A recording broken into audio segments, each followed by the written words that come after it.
peeps, happy Saturday. Happy Saturday. I was doing a little bit of self-care today.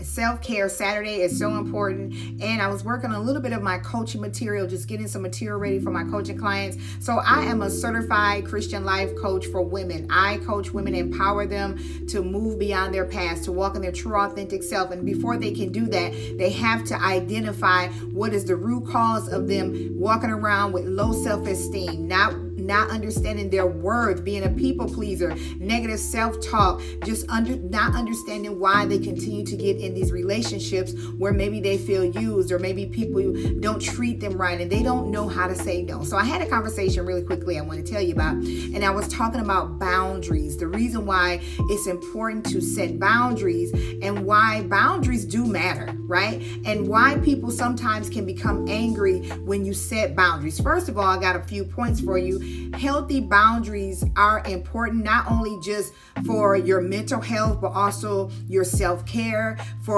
You set healthy boundaries, first of all, because it's a sign of respect for yourself, right? It's a sign of respect for yourself. And I always say, people treat you the way you allow them to. So if you're setting healthy boundaries for yourself, that means people are going to respect that, and they already know they can't get over on you. They can't use you. They can't manipulate you. They can't come with a narcissist attitude. They can't come and try to blackmail you, right? Because you already understand what your boundaries are, and it shows through you and the way you carry yourself. So you do healthy boundaries for what?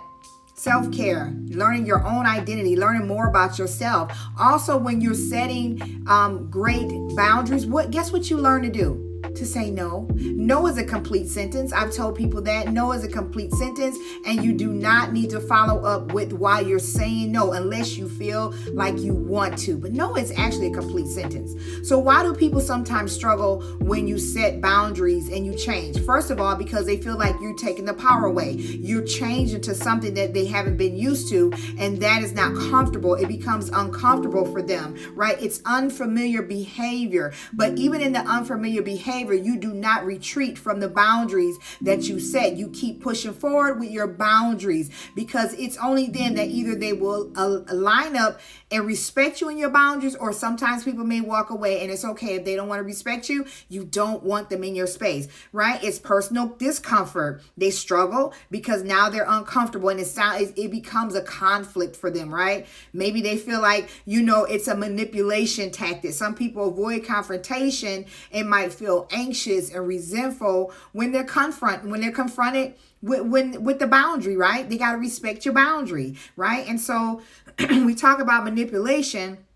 They can do the guilt trip, and arguing against. Have you ever told somebody that you've changed and you've understood who you are, and so now you set boundaries, and now they want to argue with you about the boundaries you set? Right? Because they're scared. It's manipulation. So you got to keep moving forward when you're understanding why it's important to have your healthy boundaries. Communication is key. You got to be assertive, and you have to allow them to see that, look, I'm serious about the boundaries because I know my worth, right? I know my worth. And this is what you're showing people, that you know your worth. So I just wanted to come on here really quickly and give you a little bit of what it looks like when you're setting boundaries and the importance of setting boundaries. It can be tough, but it's important for your own self-worth, for your own self-respect. So if you got questions for me, put them in the chat. If you want to work with me, or you want to get a free discovery call to find out if coaching is right for you, if you're a woman, you've been struggling in these areas, and you're ready to be bold and confident and walk in your authentic self,